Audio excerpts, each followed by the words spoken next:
Okay, hopefully rest of hotnets goes more smoothly than this, but I will be talking about global content revocation. And this is about the problem of unwanted personal photos being spread on the internet. How can this happen? Well, it can be a result of youthful indiscretion. I was young, I posted something online. Now I no longer want it out there haunting me around. So I would like to take it off the internet and so it doesn't poison my view. And in this project, taking down from the internet, we call this revoking. It can also be a result of abuse of trust. Someone trusted me with their personal photos for myself, and then I decided to spread them further or even post them publicly. Even if I never share my photos with anyone, they can still be spread because of a phone or camera hack. More seriously, private personal photos can be spread on the internet as a result of coercion, particularly common for sexually explicit content. When this happens, it is common that the author or the owner of these photos has to reach out to every platform on which they find their photos and has to prove harm and prove identity before they are able to take down their photos. In this project, we would like to alleviate some of these. And we noticed that a lot of these problems stem from the fact that there is no notion of ownership on the internet. After something spreads, there is no way to take it down. And we propose internet revocation system to allow us to revoke content even after it has been spread. And this is a technical solution that allows revoking photos after it has spread. We note that this is not immediately deployable. And on that front, we propose a general paradigm that we call technology ecosystem transformation. I will start with the goals of internet revocation system, and we'll come back to the more general paradigm later. In internet revocation system, we aim to give content owners control over their personal content. Currently, when I'm viewing a photo online, I have no way of telling whether the owner of the photo wants me to see this photo or not. Under internet revocation system or IRS, this should be possible, even after the photo has been shared and reshared publicly on the internet. We want to achieve this while keeping the privacy of the viewers. The browsing habits of these photo viewers should not be leaked to any third parties, including the owner of the photo. We want to do this with minimal possible overhead so we can scale this at internet scales, and we want to be robust against photo and metadata alterations. It is common that social media sites and other photo hosts often modify photos by cropping them, filtering them, and it's crucial that ownership information is not lost in this process. Note that internet revocation system is not meant to and is not trying to withstand determined efforts to bypass it. We know communities can bypass our system, and due to analog hole problem, there is no way to guarantee that the photo is revoked after it has initially been spread. But rather, we want to encourage following these rules and following the good behavior and provide a system for it. We're also not trying to protect against impact of third-party photos, that is, photos of the subject taken by somebody else. In this paper, we provide revocation for photos that have clearly established ownership, and photos taken by somebody else are not amenable for kind of scalable, low overhead revocation that we aim in this project. So is it hard to provide such revocation system? In next slide, I'll show you one way of how we can achieve this, but the main takeaway is that no, it's not hard, and it can even be achieved with known today's technology. To provide internet revocation, the owner of photos will register their photos in a global anonymized list that we call ledger. And to label the photo, the owner will generate a key pair and sign their own photos with their private key. Along with the signature, they will attach ledger ID to their own photos. The orange icon represents this photo that contains the signed hash and the ledger ID. Then they can register the photo with the ledger by inserting the hash of the photo and the public key. There's also a revocation that says the photo is revoked. If they later want people to see this photo, they can change the revocation status to not being revoked by first authenticating with the ledger with their private key. And then whenever this photo spreads on the internet, it can be shared and reshared, and all the servers will follow the internet revocation system protocol and can extract the ledger and hash information to check with the corresponding ledger whether the photo is revoked or not. Why isn't this deployed? Well, it's not a technology failure. We just saw some very known technology that can be used to deploy what we just proposed. But rather, the problem stems from an ecosystem failure. There are strong incentives to not deploy such a system because a lot of social media and other websites benefit from engagement, and a system like this would likely reduce engagement. Even if a single website decided to deploy, they would have marginal impact because their work photos would still be able to circulate elsewhere on the web. So if technology solution exists and an ecosystem change is needed to address the problem, what are we as academics doing here? We think that the design we described earlier, where all the servers follow the Internet Revocation System protocol, is a viable long-term solution. Even though aggregators will not adopt it immediately, it is a good goal to have in mind. And in addition to that, we propose a bootstrap design that is a more grassroots approach and so has more limited benefits and isn't as scalable as the eventual design. But crucially, we think that it can change the incentives and is a starting point that can, in the long run, lead to the eventual design through what we call technology ecosystem transformation. Technology ecosystem transformation, or TET, starts with a small technical intervention that can be implemented and deployed with a small group of first movers. It doesn't need to be fully scalable or completely solve the problem at hand. It just needs to be scalable enough to change the incentives for the larger companies in the ecosystem or the incumbents.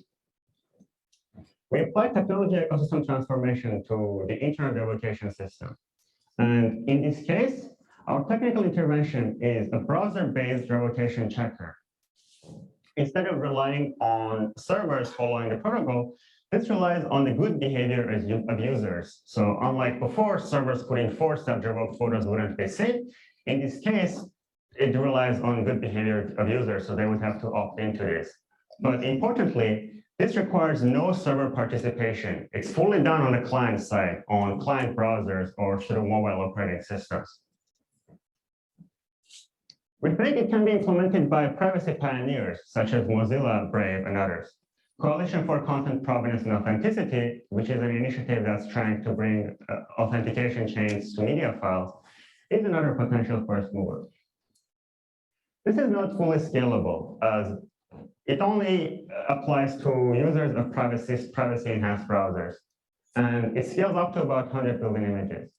Though crucially, we think it is enough to change expectations about spread of unwanted photos on the internet. There are many challenges we need to overcome when applying technology ecosystem transformation, particularly when designing an intervention. See our paper for what the challenges we needed to address when designing an intervention for Internet Revocation System. Some of these that apply to Internet Revocation System include those. We needed to make sure that the intervention we designed is resistant to abuse. For example, photo owners couldn't be harmed by metadata and watermark attacks. And we also needed to make sure that our intervention is not an enabler for a centralized censorship system. Designing a deployable intervention is also a challenge. We need to make sure whatever we design is deployable at internet scale with low latency while privacy of the users. More importantly, we're looking to build a community and take Internet Revocation System to the next level. So if you're really interested in collaborating, particularly if you're in Mozilla, Brave, or other places that are potential first movers for this, please reach out. And with that, thank you for listening.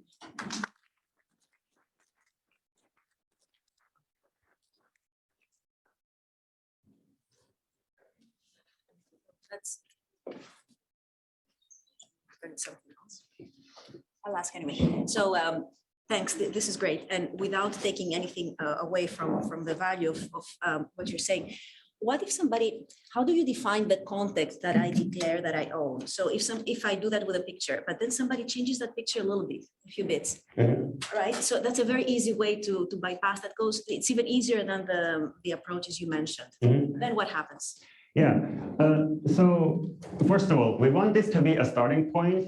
With this, it is very clean that when there are no edits on the photo, it's very clean to know I own this. So if we can start with this, then and then maybe we can somehow incorporate edits. In the paper, we talk about this additional review process that, for example, after you edit my photo and post it separately online, this can go through a manual review process where someone can review and see that these two photos are very similar to each other, and one of them has been registered with an earlier timestamp. And so they can, with this, know that I'm the original owner, and you have, after that, edited this. There is a similar review process happening right now. So you might wonder what the value of interpretation system here is. The key difference is that in this system, with internal revocation system, the only thing the manual review has to check is whether the two pictures are the same or whether one derives from the other. And they won't have to check what your identity is, whether like this is actually yours or not, because they can check this because you have already earlier registered the photo. And then we leave it for the panel. Make it a short question. Okay. Thanks. Yeah, so I'm trying to understand a bit better the threat model, because you said, okay, we want to deploy it in browsers, and browsers can be first mover, but in the slide you said, well, it relies on the goodwill of the users. But I think the point was that some users are not good willing, so they may breach trust and then refuse. Yeah, so for Bootstrap design, when we incrementally deploy it, it will initially depend on goodwill of users to start this off. But if, as this works out, if this leads to the eventual design, then servers can see and follow the revocation checks. So the photos will never get to non-compliant users for them to see it or not see it. I still don't get that. Thanks, Mark.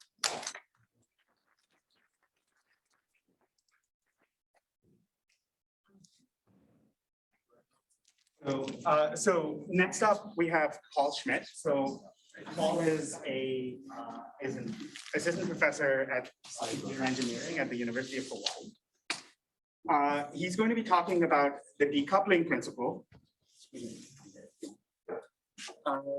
And this is basically this idea of when we design privacy conscious systems, how should we be thinking about whether they meet privacy or not? What is required for something to meet privacy?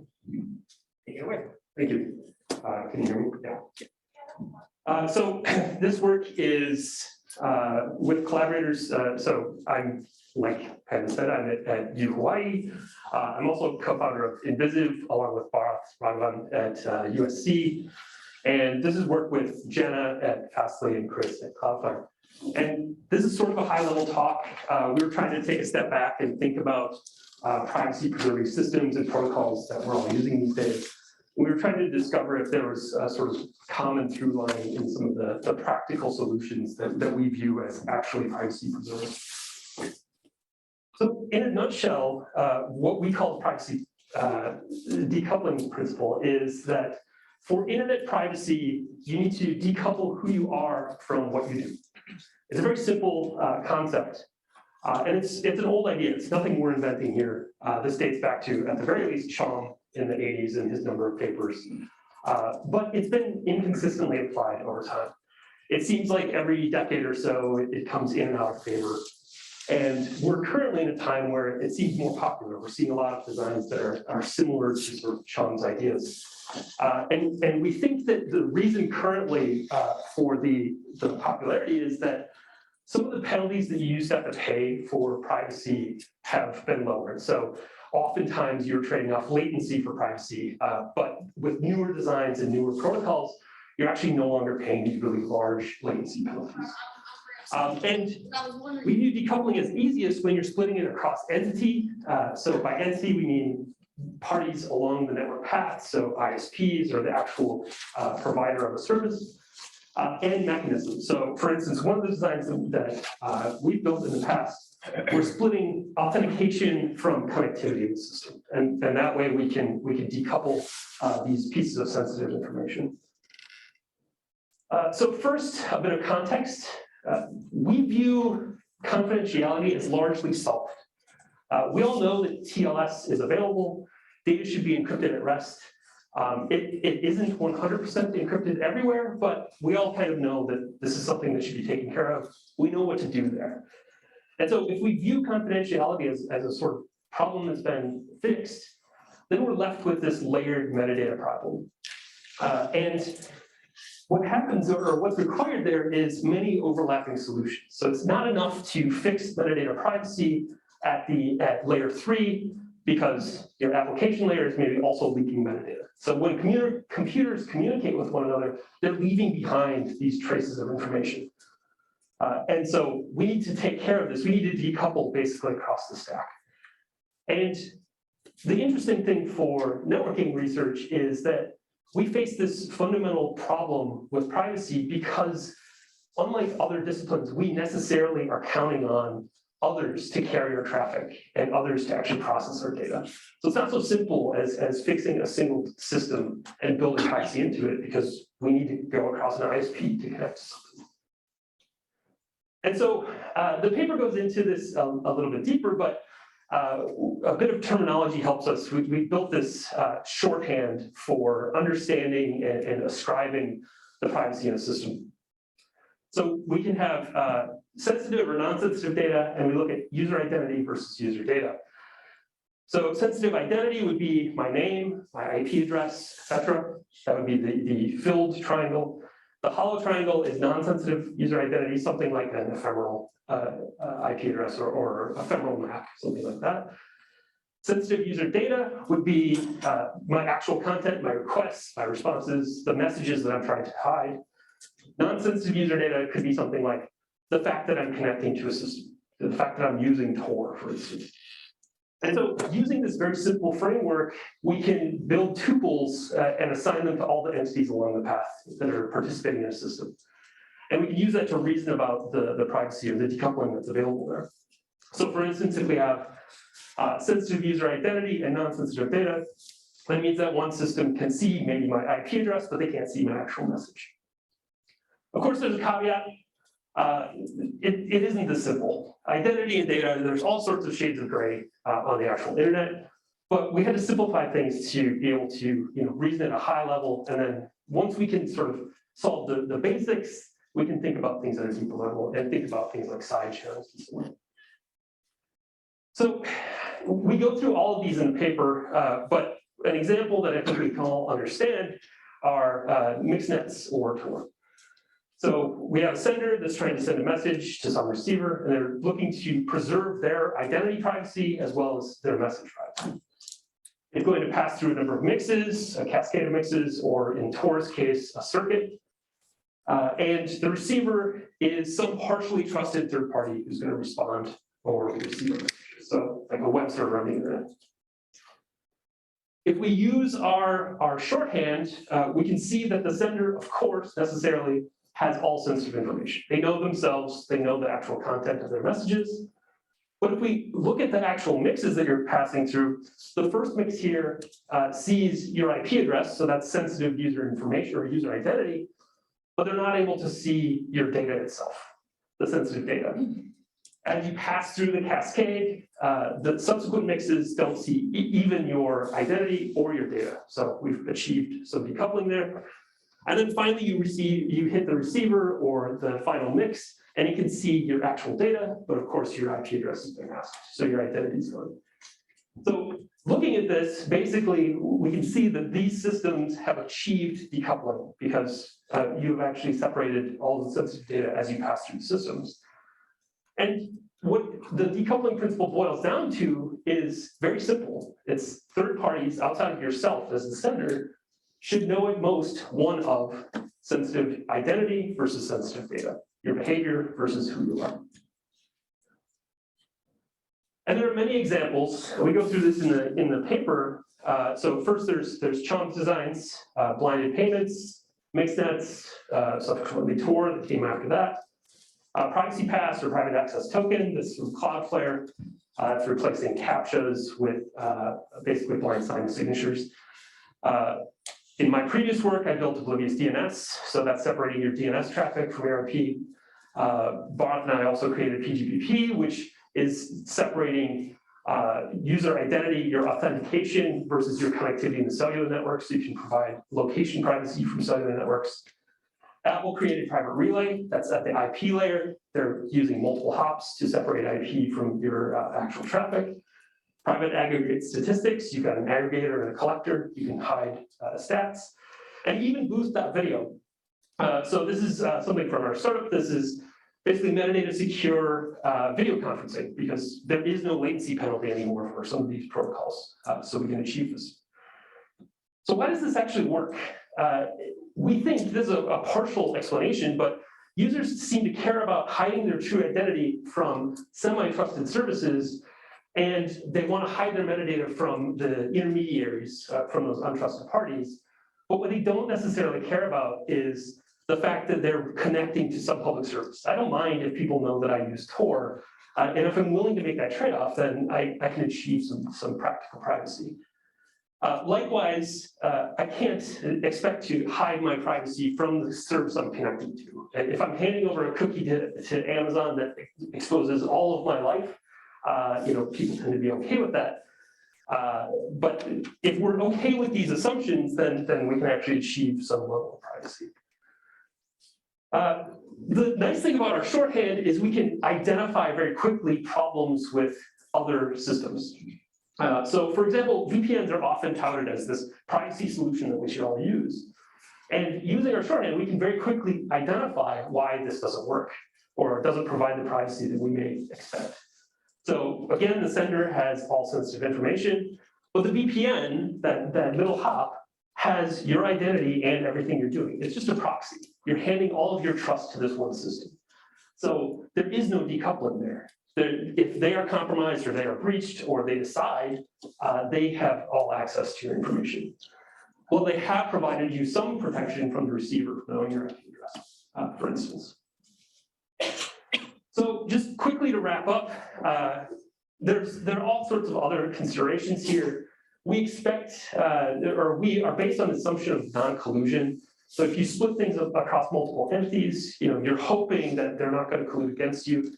But we think if you ascribe to the decoupling principle, you could build a system that is technically private.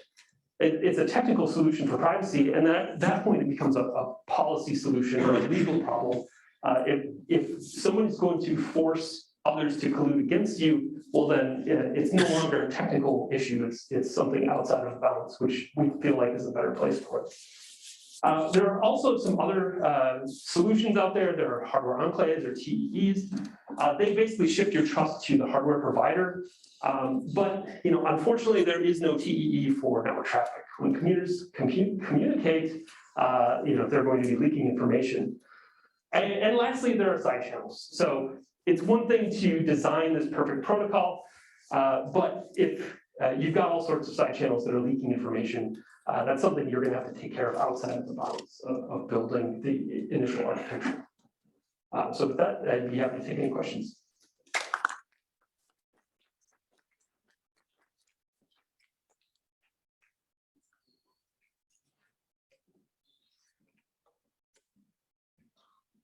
Good morning, Nick Sultan, IIT. Thanks for the great talk. My question was, are you able to reason quantitatively about using your notation about the decoupled systems that you're connecting to?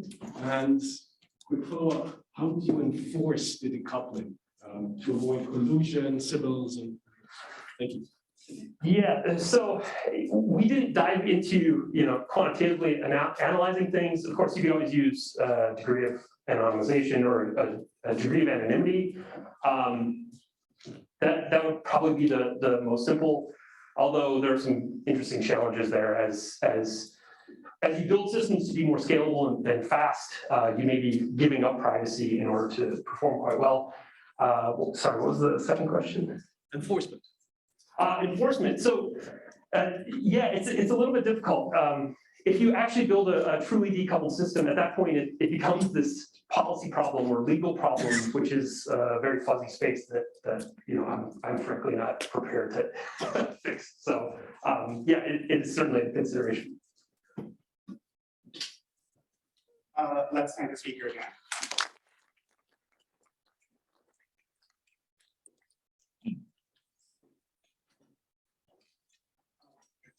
So now we go from hearing about how decoupling is useful for privacy to asking the question about how do we deploy decoupled systems or how do we build decoupled systems. So this is a talk where we have two speakers. So we have Vivian and Emma, who are both from Berkeley. They are both fourth-year PhD students who work with Raduca. Vivian is looking for internships if any of you are looking for people. Great. Yeah, I'm Emma. And I'm Vivian, and today we're going to be talking to you. Okay, all right. I'm Vivian, and today we're going to be talking to you about reflections on trusting distributed trust. And this is a joint work with Natasha and Raluca at UC Berkeley as a part of the SkyLab. So first, I'm going to start off by telling you a story. It's going to involve our user Bob here. Bob is privacy conscious, which means he's using end-to-end encrypted messaging. And this is great for Bob. Bob is pleased because he can send messages to his friends, and only Bob can view these messages that he gets from his friends. But as the story goes, Bob's going to break his phone, and along with his phone is going to go his secret key. And now at this point, Bob is displeased. Bob is sad because he no longer has a secret key to decrypt these messages that he's getting from his friends.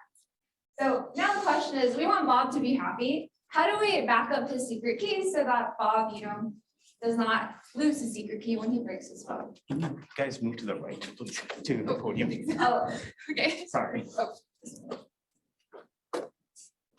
I apologize. Okay, Vivian. So Signal has servers. Why can't Bob just store his secret key at Signal servers? So this is great for availability, right? Bob's phone is gone, we don't care anymore. But at the same time, Signal also now has Bob's secret key. And this means that Bob can no longer enjoy the benefits, the security benefits of end-to-end encrypted messaging, because now Signal can just decrypt all of Bob's messages. And we don't like that. So what Bob could do instead is share or split his key across two trust domains. And by split here, we mean secret share. And at this point, this is great because no single trust domain can actually have Bob's entire secret key, because each trust domain has a share of Bob's secret key. And if it's not straightforward for an attacker to compromise both trust domains at once, then life is great. Bob's secret key is stored somewhere else, in addition to being stored on the back, and we're fine. So what I just described here is a design pattern that we call distributing trust for security. And this is kind of a rephrase of the talk that happened earlier, but it happens, distributing trust for security is when you have security when no more than T trust domains, where T is some application dependent parameter, are compromised at once. On the slides right here, I have two trust domains for space reasons, but this can extend to like N trust domains. And essentially we take our secret data, we put it across these trust domains, we do some computation on the secret data, and we've really seen like an explosion of work in academia and industry of this design pattern. We've seen it in secure multi-party computation, private sharing, private analytics, and so on. Well, Vivian, this sounds great, but where do these trust domains actually come from? How do we set up trust domains where we can actually have some confidence that if an attacker compromises one, it's not straightforward to compromise the others? So Emma, that's a good question. Here's my attempt to answer it. So what our Signal developer could do is, say, oh, we have different clouds. These clouds are different businesses, so we can treat each of them as a trust domain. And our developer could just upload the same application to say AWS, and then upload it again to Azure, and there, boom, two trust domains. After that setup, Bob can just, upload the shares of his secret key to AWS and Azure. Well, Vivian, this doesn't quite work. So now the developer becomes a central point of attack. So this developer that set up both trust domains can actually go and inspect the memory. It's later compromised and actually obtain both parts of Bob's secret key and reconstruct it. It can also push arbitrary code updates. So these trust domains can be just running whatever this compromised developer wants them to. So here we wanted to distribute trust, but now this developer becomes the central point of attack. You no longer have distributed trust. So let me give you a better attempt. So we can actually coordinate across different organizations. So instead of Signal setting up both trust domains on its own, it can coordinate with a different organization like the EFF. So now Signal can run one trust domain on its own and then actually have the EFF run another trust domain itself. And so now if an attacker compromises one of these trust domains or one of these organizations, it's not straightforward to compromise the other. And so we can get stronger security guarantees for our user Bob that wants to split its key across multiple trust domains. So the deployment that Emma just described indeed does distribute trust across two different organizations, but it turns out that human coordination is really expensive. It takes a lot of time and money to even establish business relationships with the other organizations. Like, yes, I will run this workload for you. And to give you an example, Meta, which is a large tech company, you've recently launched a product called Private Lift, which is running secure multi-party computation with Meta and an advertiser. Even for a company like Meta, it took a couple months for them to onboard a single advertiser. So if you think about our small indie developer, this is quite difficult for a small organization. So, okay, so Vivian, this brings us to the question, how can a developer set up a distributed application on her own without becoming a central point of attack? We want to allow this developer to deploy a distributed trust application, but we don't want to force them to have to actually coordinate with different organizations. And it turns out that setting up distributed trust systems is a hard problem that warrants further systematic study. So a lot of academic work often just says you can assume multiple non-colluding servers, but it's a hard problem to actually get these non-colluding servers and actually set up this type of system. Yeah, so you're right, Emma. It's impossible to really bootstrap trust out of nothing. But if we think about this as a problem of auditing a distributed trust deployment, where in this sense we're really taking heavy inspiration from certificate transparency, where instead of preventing certificate authorities from issuing bad certificates, you just want there to be a publicly verifiable proof that indeed the certificate authority has misbehaved. So mapping this back to our settings, instead of ensuring that the distributed trust system is set up correctly, we can instead just audit it and have proof of a misbehaving distributed trust setup. Okay, so let's walk through how this actually works. So we can have a developer, you don't have to have them coordinate with the different organizations, and that developer can just deploy their code directly to two trust domains in different clouds, and then also publish their code. Then later on, we have some auditor. The auditor can go and actually inspect the code that's been published. Are we done? Well, so how does this actually work? How does the auditor make sure that the deployed code running on AWS and Azure is actually matching up to the published code that's available in some repository? So good question. So we can actually use secure hardware in order to attest to the deployed code. So we can have secure hardware, like some hardware enclave, maybe Intel FTX or AWS Nitro, and it can actually attest to the code that's running. And now the auditor gains some assurance that the code that's running in the trust domain actually matches the code that's been published by the developer. So now we have some users that interact with the application. They can split their secret across the different trust domains. And are we good? So wait a second, in the beginning of this talk, we still have the same developer setting up the same, there's still one developer setting up on both clouds. So how do we ensure that if the developer is compromised, the developer can't just look at AWS deployment and the Azure deployment and reconstruct Bob's secret key? Great question. So we can take advantage of secure hardware again in order to lock the developer out of application memory. So now if we have a compromised developer, we can make sure that that compromised developer can't actually inspect or modify application memory. And so at this point, are we just punting the problem to secure hardware? Is secure hardware now our central point of attack? So this isn't actually the same thing as just running the entire application in secure hardware, because we're actually diversifying across, we can actually diversify across different types of hardware. So for example, in our AWS trust domain, we could be running with AWS Nitro. In our Azure trust domain, we could be running with Intel HGX. Now we have some diversification, we don't have this central point of attack. In our paper, we also talk about how to support updates. So here we're just looking at static code. There's some challenges here that you can solve using append-only logs. One caveat here also is that we can only defend against a malicious developer up to a certain point. A really malicious developer can insert arbitrary backdoors that can be hard for the auditor to detect. Please be here for details about that. So core takeaway is that developers can build an auditable distributed trust deployment using secure hardware. So just based on today's infrastructure that's already available, we can build such a deployment without having to actually coordinate with different organizations. Yeah, so the proposal we just described is essentially how we deploy distributed trust today with what's available off the shelf. That comes with the overheads of using secure hardware. And really the hot part of this paper is kind of having a call to action for having cloud services for distributed trust. So I'm going to be a little snarky here and say, we have had a lot of attention on functions as service and serverless computing, but what if we also had distributed trust as a service where the developer would submit code to a cloud service and the cloud service would attest code that's running while also locking the developer out of the application memory. So what we're asking for here is just cloud services to support our small indie developer with employing distributed trust systems. Okay, so in conclusion, we have 3 key takeaways. The first is that setting up distributed trust systems is a hard problem, and we should be studying it more systematically. Second takeaway, using today's infrastructure, developers can build an auditable distributed trust deployment that leverages secure hardware. And finally, we should make things easier for distributed trust developers. So we should have cloud services that will allow them to deploy these services more easily and efficiently. Thanks so much.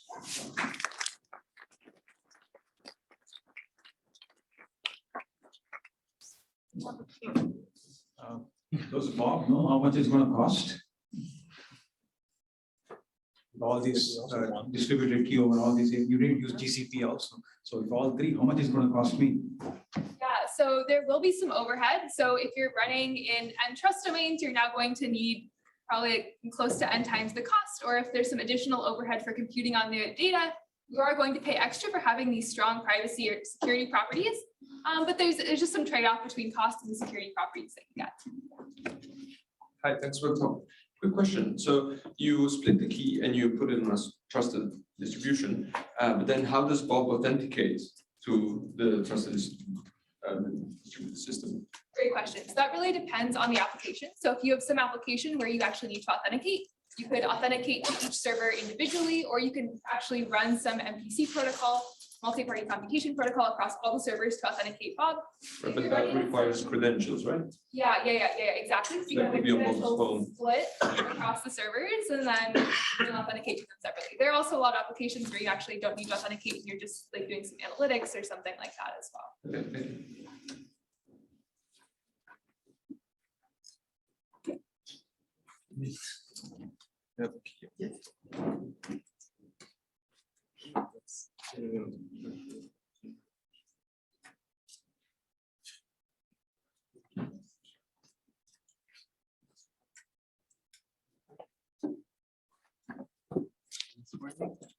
Okay, so while the.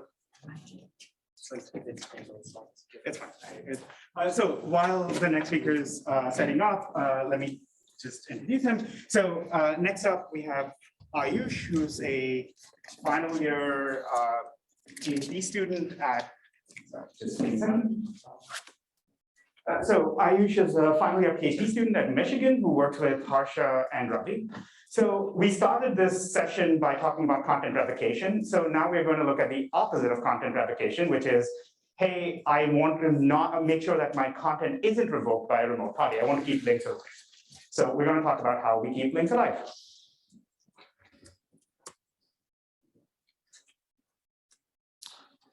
Hi, everyone. My name is Ayush. I'm a PhD student at Michigan.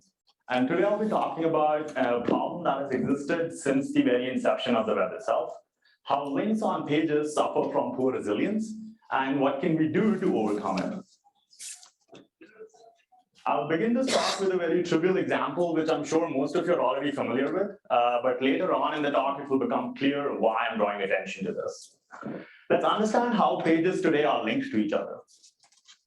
So this is an example article on NewYorkTimes.com. You must be familiar with a lot of such embedded hyperlinks on pages. Now, if you were to right-click on this page and inspect the source, you would find out that the URLs of the linked pages are actually embedded in the source itself. Now, even though we take this way of linking different pages for granted, turns out that it suffers from a couple of very critical issues. The first problem is known as link rot. That is, if you were to click one of the links today, you would be presented with a 404 response. That is, the page does not exist anymore. The second problem is known as content drift. That is, the content that we expect on the link page has drifted so far away and is no longer relevant to the original content that was expected by the web author that included the link to begin with. So, for example, if you were to click the first link on this page, it will take you to a list of council members on the Ferguson County. Now, the New York Times article talks about how 5 out of the 6 council members were white. But if you do visit this page today, you'll realize that this information is no longer backed up. This is because this page is dynamic in nature, and the list of council members has significantly been updated. What is the impact of both these problems? Clearly, there's a poor user experience. You as a user cannot back the information that the web author is claiming. But a bigger problem here is that a lot of web authors have leveraged their expertise in order to find out what is the perfect link for its users. And as a result, now all that effort has gone to waste. I'm sure most of you would have already come across problems like link rot and content drift in your daily life as you navigate the web. And it turns out that these are actually highly prevalent. Wikipedia contains a list of external articles which contain such permanently dead links, and there are millions of such dead articles. Also, there have been a number of studies that measure the extent of both link rot and content drift, either with respect to academic articles or even reputed news websites like the New York Times. So we've established that this problem exists. Now let's look at what the status quo solution for this problem is. Web authors today leverage something which is known as page snapshotting. Let's walk through an example to understand how that really works. This is a service called perma.cc that allows users to take snapshots of pages with the help of a URL. So it provides an interface where the user can enter the URL of the page they want to be snapshotted. Thereafter, perma.cc will crawl that page and store a version of that page on their own servers, such that the users can access this stored snapshot of the page with the help of a static URL that you can see on the top left corner. Now, if I'm a web page author, the way I could include the static URL is by augmenting the code on the page such that the user can not only visit the URL using the original link, but they can also click this static URL, which contains perma.cc. And when the user do click on that, they will be navigated to this version of the page that is stored on perma.cc servers, which is evident from the banner on top. Now, it turns out that the snapshotting-based solution actually suffers from a couple of problems. The reason behind these problems is that there is a major disconnect today why we are linking pages using URLs and what we are losing out as a result when we use snapshots. The first big reason is the fact that page content is dynamic in nature. That is, it can often get updated. And let's understand this with the help of an important example. So this is a crime report that is published on LA Times, which is talking about some crime that happened at a Houston music festival. The web author included a link to a page on TMZ, which contained a bunch of critical comments that the Houston's chief of police had given out. Now, later that day, about 6 hours later, the chief released another set of comments which were critical to this ongoing investigation. Now, naturally, a snapshotting-based approach will miss out on all such relevant updates, which the page might receive way after the page was linked to. The second problem with the snapshotting approach is that modern web pages contain a rich app-like functionality. For example, this is a page on the US Capitol Police website where users can apply for different job openings. And in order to do so, they will be required to upload some relevant documents. Clearly, this functionality relies on the fact that the page needs to interact with the backend origin server. None of this functionality will work on a snapshotted page. So far I've established the problem with links on the web and what the snapshotting-based solution lacks. So I'll list out the key properties that any solution that is attempting to tackle this problem should preserve. First, snapshot should only be used as a last resort. As I mentioned, a bunch of critical functionality will no longer work. The very first snapshot that is taken when the link was created should also be rarely used because pages will oftentimes get updated. And finally, the purpose of the link needs to be taken into account in order to determine which snapshot to use, because it is important to understand what piece of information is the author trying to point its users to. And leveraging these insights, we propose a revision solution called DuraLink that seeks to fortify external links on web pages in a backward compatible manner. DuraLink builds on 3 interesting properties, and in this talk, in the interest of time, I'll talk about the first 2 of them. So the first observation is based on how link rot actually happens in practice. Let's look at this tweet that talks about how Library of Alexandria was included as a MOOC service on EDX, and contains an embedded link in the tweet. Now, if you are to click this link today, you will be presented with a 404 result. And I, as a user, might naturally believe that this is happening because the page no longer exists on the web. Turns out that that is not true. What actually happened was that EDX went through some reorganization, because of which the same page has now migrated to a different URL. That is, this page that existed at this particular old URL now exists at this new URL. And if you were to visit that today, you will find all the information intact. This new URL for the same page is what we refer to as an alias URL. Now, the objective for Duralink is how to go about finding such alias URLs. A trivial approach would be to simply leverage the title and the content on the page, and let's say do a Google search query. Now, Google will respond with so many different results that it is non-trivial to figure out which of these responses actually corresponds to the page we're actually looking for. And so the insight that Duralink seeks to build on is that oftentimes when sites are going through such reorganization, many pages with similar URLs get reorganized. For example, apart from the first link that I had earlier mentioned, this site also contained different pages with similar URLs that got migrated in a similar fashion. And so Duralink seeks to leverage these URL transformation patterns in order to infer page aliases correctly. Apart from correctness, this also helps with efficiency because over time, Duralink can learn these transformation patterns. And as a result, anytime it comes across a page that is broken, infer its alias URL automatically. Now I'll talk about the first problem, the second problem that I had mentioned earlier, content drift.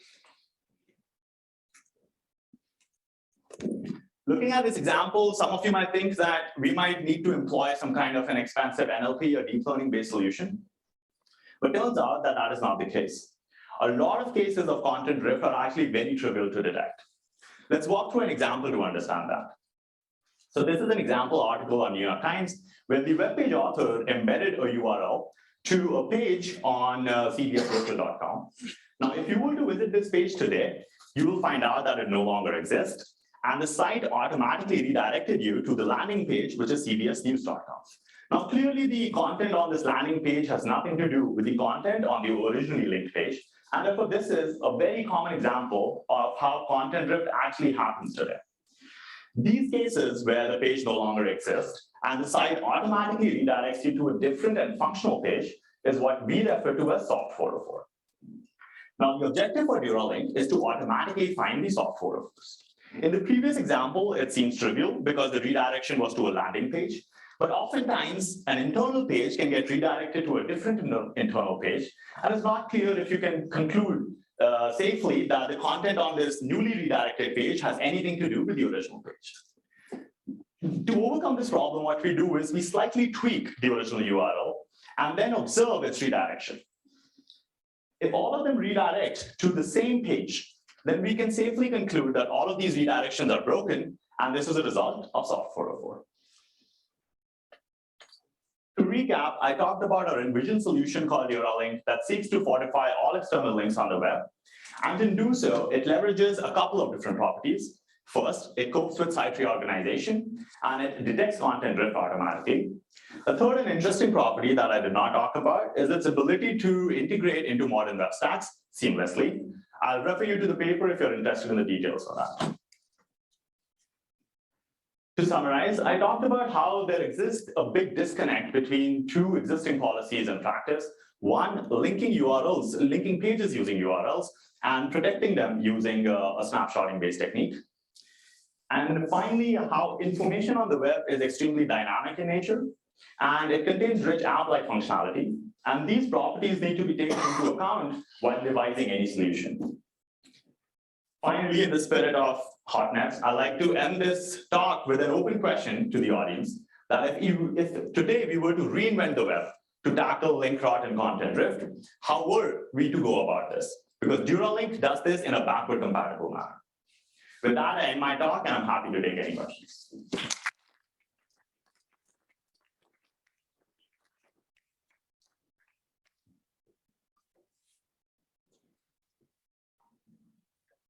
So just a question, is Duralink supposed to be like a scalable solution and like deployed to like mass web pages? Correct. So Duralink is supposed to be run as a third-party service, which will integrate with like your content management services. And so the idea is that if I'm a web page author and I have a bunch of external links to different domains, I will register those links with Duralink. And it will, in the backend, perform all these operations so that the users to my pages will be able to visit the latest version of all these pages, or being able to find like a new version of the same page that exists at a different URL. Do we have time? So this is very interesting, but it also seems like we need different semantics for our web links, right? I mean, based on what you're describing, it seems like some links, we don't want to click and go to a particular page, but it's like a meta link. We want the state-of-the-art information on X. So is it time maybe to think about web links with different kinds of semantics? That is a great question. Yeah, so the thing is, like, while devising the system, we were thinking of how to make it more backward compatible. But that is true in some ways. Links need to capture the intent of the author, because oftentimes you're linking to point the user to the most relevant information. And a lot of times you're just linking to a page to point user to a very specific piece of information. So one liner solution can either employ some kind of annotation-based techniques, where the author actually annotates individual links, so that any system can use those annotations and figure out which particular link to redirect the user to. And yeah, I'm happy to like discuss more about this offline if people have ideas on how to reinvent the web, if we were to do that in order to tackle this. Okay, let's thank the speaker. From the session to come, we have like 18 or 20 minutes for us. No,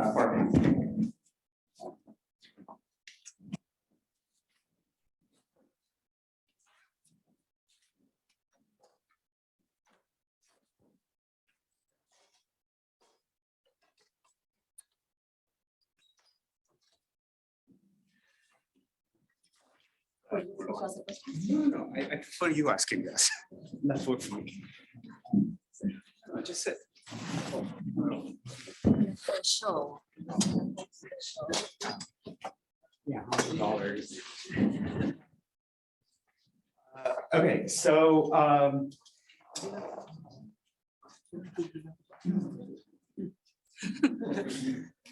wait. I don't mind. Someone, you'll get a chair. Like I think there's a chair on the way. Okay, while we get the chair set up, why don't we get the first question? And you know, this will be an interesting thing. Okay. Yeah, thanks. Thanks everyone for the talk. Yash Shekhar from Carnegie Mellon. So I have like a meta question for all of you, in the sense that you've talked about things like privacy, revocation, content revocation, content lasting, and all this stuff, right? But I feel like a lot of these questions are kind of contextual, and they have like norms that span different jurisdictions, different policies, and different legal frameworks. Like California is very different from Texas, Europe is very different from US, and China and India and whatnot. So my question is, to what extent do the techniques that you are developing or the solutions you're developing implicitly assume a particular norm of existence? And to what extent do you think that your techniques can be generalized to other kind of like policies or norms that exist, right? Like maybe in some other world, content should not be revoked because I want to know who did what. In some other world, I actually want content to be deleted because a takedown notice from the DMCA came. So I don't know, I mean, who are we to decide that? So I'm just questioning or asking to what extent there is an implicit assumption about a contextual norm and to what extent you can generalize. That's the question. So I think we should start with the two extremes. So I'll say, let's have Narek start, because Narek was the revocation person, and then we'll have Ayush, who was the maintain person. Yeah, I totally agree and share your thinking that different jurisdictions will have different rules. And at least in our work, part of this was that maybe there is a legal way to fix this, but governments don't seem to be working on it, don't seem to be fixing it right now. Is it something we can do right now and make a change, which maybe will draw the government's attention? And so in at least our case, government will be may have a reaction and may adopt this to whatever their government wants to do.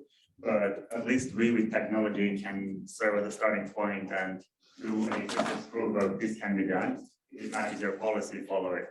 So I think these other examples in our industry where something started, governments were not thinking about it, but now they think it's possible, they see it's possible, and it's being done now. But Mark, I think that's a bit different from Vyas's question, right? So what Vyas is asking is something to the effect of the following. I have an image. The Library of Congress should probably not allow you to revoke it. On the other hand, Twitter might want to allow you to revoke it, or India might not want you to allow revocation because of societal. So this is like, there's this entire thing about the internet isn't America, right? The internet isn't America, it isn't people. So roughly, like Vyas's question is, where does that fit into revocation? He put it much more eloquently than I did. Yeah, again, like here we're going to do the existence proof of this is something that can be done, this is possible. I think people were, for example, thinking way less about electric cars. There wasn't really electric car policy before there was the first proof of this can be done and let's work on this. And so we are hoping maybe something similar can be here where we can show that there is some need for this in society, that revocations can work or content that needs to be on the internet can stay on the internet. And if the society decides that some picture or some piece of content needs to be on the internet, then absolutely the Library of Congress should be able to do it, or someone else should be able to do it. So I guess. Thanks, that's a great question. Honestly, that's something that, I don't have a great answer to it, but I feel there are like these two opposing forces currently. There's this right to forget versus right to preserve, right? And so a lot of web is moving in a direction where you want to like preserve everything because a lot of information we create is digitally created.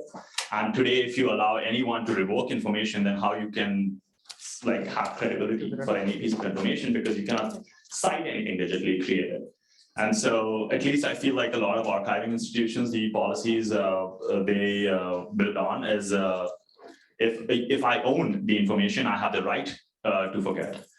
So if today Internet Archive or Library of Congress preserves something that I own, I can ask them to take it down. But again, like if there's a lot of other information that builds on what I have published online, and then tomorrow I take it down, how do you basically preserve any of those citations? And so, yeah, I don't have a great answer for that because I feel that's a problem we kind of are like tackling at this point. We have like these two policies which are completely opposite to each other. And yeah. Akshay Narayan from Berkeley.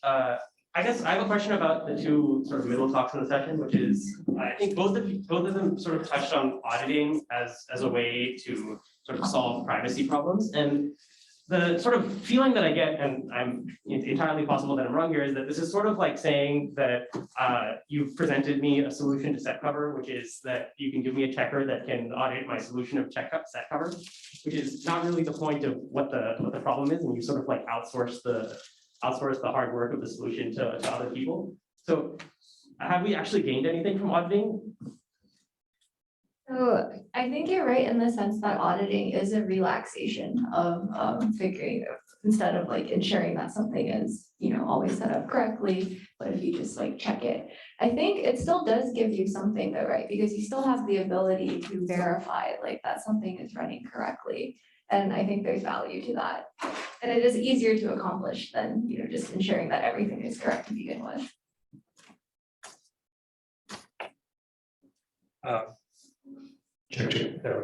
Yeah, I would add that with privacy, often you're trying to prove a negative, which is basically impossible. So how do you prove your system's actually providing something? And so I think auditing provides you at least some semblance of, we can actually trust that this code is running that we expect to be running on this box. So it improves things. It certainly doesn't solve them. Great, Hakeem Weatherspoon, Cornell University. So I have a question that may actually be a general question. So it's one about ownership.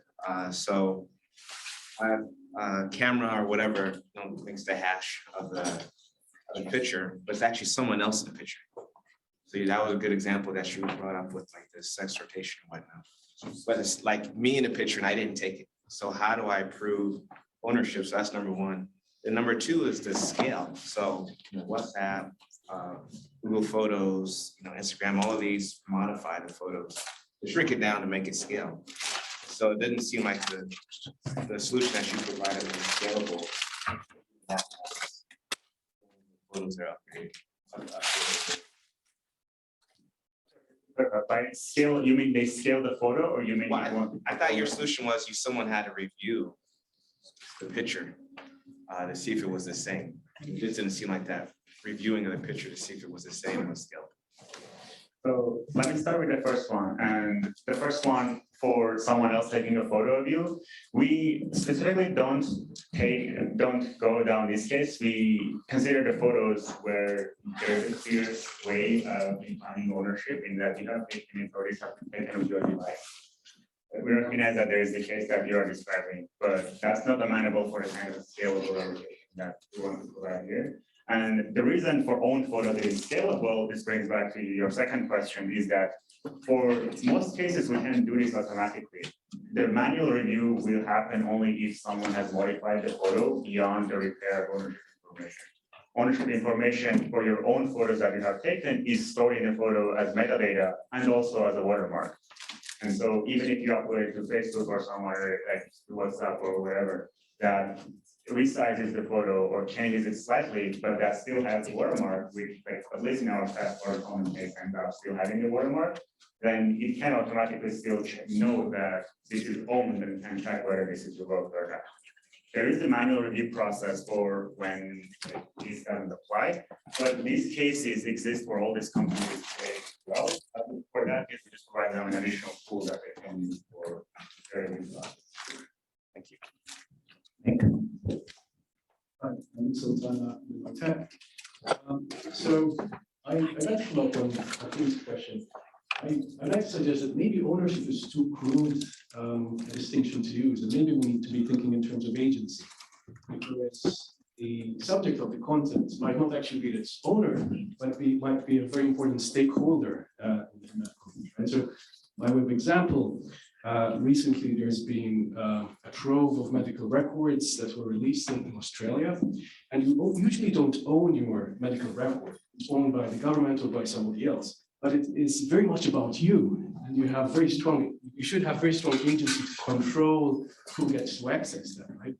So that was the first thing I wanted to mention, right? So maybe agency rather than ownership. The other thing I wanted to ask about was, I think the focus, and here I'm talking specifically to the first speaker, the focus I think was on pictures. But given the situation in Australia where I think records aren't being stored in Australia, so they do not automatically have the jurisdiction to be able to revoke them right legally. Have you thought about non-pictorial representations of information, right? So documents and other sorts, right? Do you see a pathway, even as you talked about evolution, to take your system to address that sort of information? Yeah, thank you for the question. For agency, let's definitely talk about this after this as well. I think if there is a way to provide that, we would very much like to know about it and push more for it. And for non-pictorial representations, we chose pictures particularly because this is where you can have something very intense about yourself that you would very much like to be private, and it also made explanations easier. But what we described can very easily be applied to videos and other contents like this that we own. So, and some of the collaborators we are working with, we apply similar techniques to other media. If you mean medical records or other files like this, it will come back to the question of agency that we'll need to figure out how to do ownership there. But that's just something we can consider here. People from Georgia. So my question, like in Narek's case, we have images with like a public key, private key, and also some records. So there is like a centralized entry which has some records. And in case of like Emma and Vivian, so to prevent impersonations, and you need to have some kind of authentication in place. And also there's some auditing involved as well. So my question being, as long as there is at least like some entity which needs some moderation even over content or anything else, can we truly achieve like decentralized control and trust? And the second thing, a follow-up question. So is decoupling content and ownership the best thing we can do if we cannot truly achieve like decentralized trust? I can shortly start with the first part in that there is a central location where you have all the hashes, but I think it follows the decoupling that was presented by here, in that you can correct me if it's not, but the central place only stores anonymous hashes. So it knows that some anonymous hash that's attached to this public key is revoked or not revoked. It doesn't need to know your identity or anything about it. And you can send your requests through a relay, so it doesn't even need to know your address. So hopefully in this case, we don't have a centralized Yeah, and if I understand your question correctly, you're asking about how Bob authenticates to recover his secret key. And how you actually check that Bob is like the right person to recover in a distributed setting. Yeah, great question. So we glossed over this a little bit in the talk, but how you would actually do this and how systems are deployed today that actually do this is you have some low entropy secret that Bob can use to authenticate. And the idea is that you want to prevent brute force attacks on this low entropy secret. So this could just be like a 4-digit PIN. So what you would do is you would secret share this 4-digit PIN across the multiple servers. And when you want to recover, you run like some lightweight MPC, some lightweight multi-party computation to check that the PIN matches, the attempted PIN matches like the actual PIN. And then if that's the case, you can actually recover. And the servers are going to do some rate limiting to make sure this isn't the case. And so now you have this nice property that the servers are enforcing this rate limiting in a distributed trust way. And also no one server knows your PIN or your original secret key. So you can actually get the properties that you want and have this be distributed trust, and you don't have a single party that's performing all the authentication. I guess we'll do Jeff, then Katrina, and then. Hi, Jeff Noble. This is sort of a meta question. There's a lot of work that's been going on in privacy and trust over the years. And security is hard. It feels like you need at least a master's degree in computer science to understand how to make your life secure.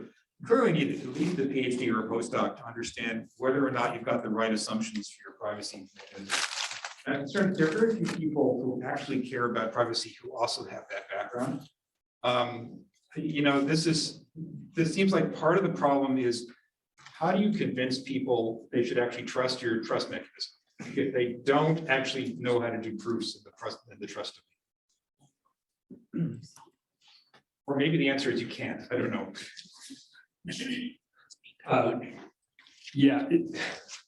I don't know that there's a good answer for that.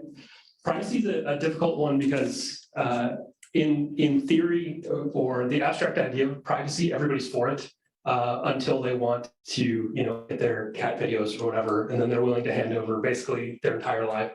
And so I think it falls on experts to design systems that are private by default as much as possible, just for the general benefit of people. I don't know that we can actually convince everybody to think that this is a really important problem that they need to care about, but we can build systems that are better for them. Yeah, I think this is a really great question. I also don't have a perfect solution to this. I think that as people who study security and privacy, it's really important to think about how we can design and build more general purpose tools that are solving sort of a general class of problems, so people can really understand and use these tools well. They become more straightforward to use. Here, in this project, we were looking at how you can set up distributed trust systems easily. And so this tool can generalize well to many types of problems. And so I think the more that we can sort of systematically think about, exactly, the set of tools that we need to be building for these problems, maybe this becomes more straightforward. But I think this is a really hard question. And I'm glad you brought it up. Yeah, I'd also like to add, it's true that privacy kind of goes against the business incentives of a lot of companies, but there are existence proofs of companies that, value the privacy of their users. And supporting those applications is also a good way for, a privacy conscious user to start caring about their privacy. Ziad from Huawei. I have a question concerning the first and last talk about the revocation and the plurality of the links. And it seems like there is room for clean slate approaches where you could have a system that works and then solves both problems. And the idea is, for example, how do we see the web in 200 years from now? would there be like a graveyard of content that completely disappeared because nobody is there to care about maintaining it and so on? Maybe there are ideas from versioning that could be put in place in order to track different versions of content, and maybe you guys can work together on something like this. So one thing I'd like to add to that is, since we're talking about how digital content is, we don't know if it will last. So like a bigger problem is also the underlying storage media, right? We don't even know a lot of content we're storing will be around for 200, 500 years. So to be honest, like at least the best way we currently preserve data for that long is by printing it. And just like, all those vaults that you have, you just print it out and you make sure that it's stored in a vacuum so it doesn't get, I think the only one interesting piece of work that I know of is that the Silica project at Microsoft Research Cambridge, and they are trying to encode a lot of data on glass, and they claim that it will be stored for like thousands of years. So I feel that's like the best way for us. It's not immutable, so you cannot edit the data once you've stored it. But I feel that's like the best way if you're trying to do a long-term preservation of data, like hundreds and thousands of years. However, more abstract thing I would like to just add to it is that Panda introduced our talks as two extremes, but I think they're more similar in some sense, in that we both are trying to match the expectations from what the reality is. In both cases, you want your content to be one way, but ends up in the other way. In our case, it's you want it revoked, but you can't. In the other case, you want it available, but you can't.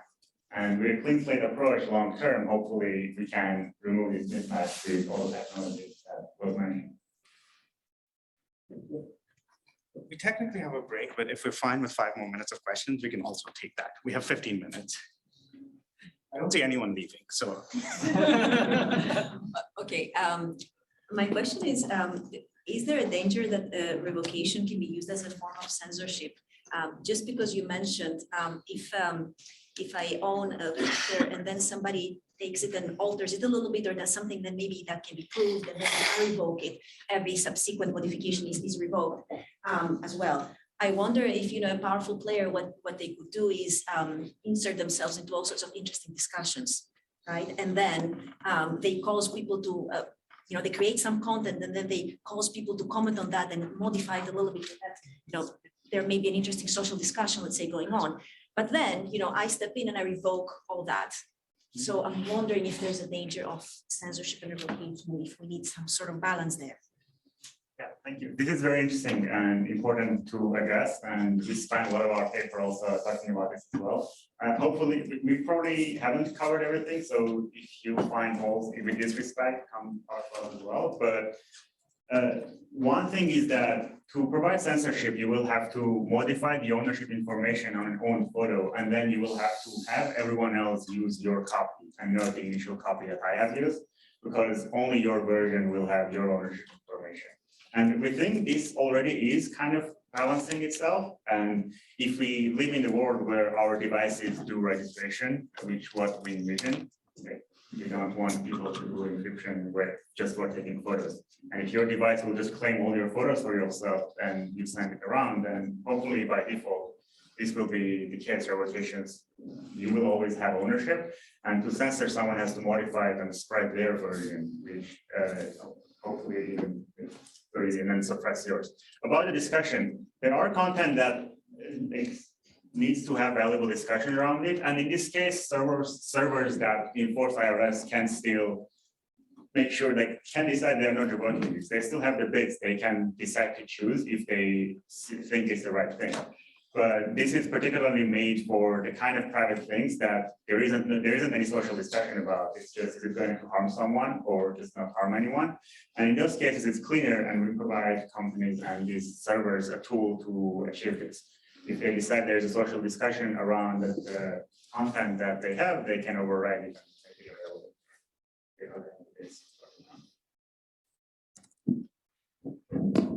I'll just add one quick thing to that, just because we're talking about like censorship and how whether we can trust information online and how easily it can be taken down. Another thing that we are lately noticing is how service providers are letting users edit the information they publish.